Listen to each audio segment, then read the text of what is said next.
Hi my loves, and welcome back to my sketchbook, where today we're doing a bit of art journaling. This sketchbook session is sponsored by Skillshare, more on that in a bit, but for now let's talk journaling. Art journaling can be one of the most enjoyable creative practices. It's a way to record memories and practice your art in a more casual setting, or just let go and express yourself completely freely in your sketchbook. And on the surface, it's something that should just come easily. It doesn't need to look good. It's more something that you do just for the process rather than the outcome, to reflect and just to spend some time with yourself. But, and I know I'm not alone in this, for some reason it can be a bit daunting to start an art journal spread when you're used to being more plan and structure oriented and perfectionistic, if that's a word. You want to be able to document those memories, give your scrap souvenirs and photos and notes a home, or just play with collage and colour, but the perfectionist in you finds it hard to just let go and go with the flow. There are a few things that have worked for me in combating this and just journaling without worrying about the outcome, and I thought I would share those with you all today since it's something that I've been asked about a lot in the past.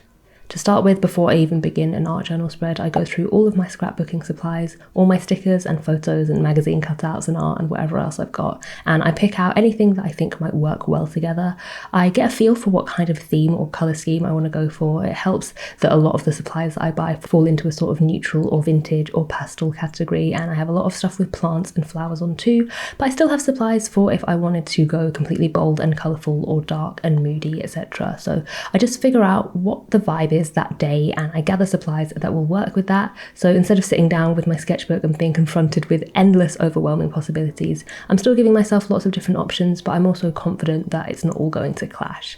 One way, if you're not confident with colour harmony or colour schemes, to still have variation on your page without using lots of different colours is to use one or two of the same colour, but in different shades or textures or patterns. Another great way to instantly add some depth to your page is to add some kind of background to at least a portion of the page. The most daunting thing is always the blank page and wondering how to start, so knowing that you'll start with a bit of background is going to jumpstart you into settling into things and getting comfortable in your creative session. To build confidence in your decisions, it's always a good idea to vaguely test out the layouts of things before you stick them down. Just try different combinations for layering and positioning before you commit. I say vaguely because what you don't want to do is get trapped in over-planning, and I say this as a fellow perfectionist. You can waste so much time overthinking things and wanting to have it all figured out before you actually make a decision. If you work like that, not only will you probably not get a lot done, or it'll at least take forever, but you also miss out on a lot of the joy that comes with spontaneous moments of trial and error and the meditative moments that come with creative journaling.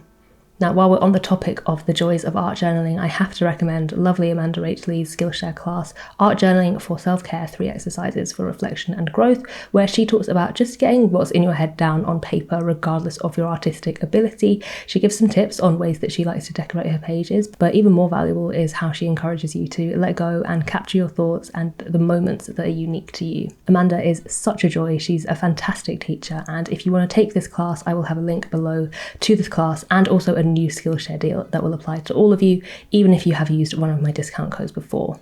Skillshare is an online learning community that is a base for creatives to explore thousands upon thousands of classes on topics such as illustration, animation, photography, and entrepreneurship. It is completely ad-free. The focus is really on learning and just following where your creativity takes you, and they're launching new premium classes all the time.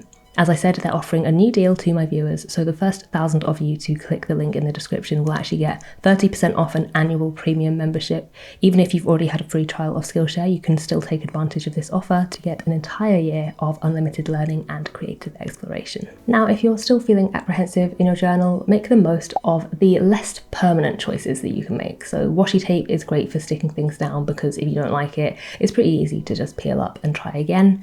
The type of glue stick that I'm using also is somewhat flexible, just in that you have a little bit more time to slide things around before the glue sets.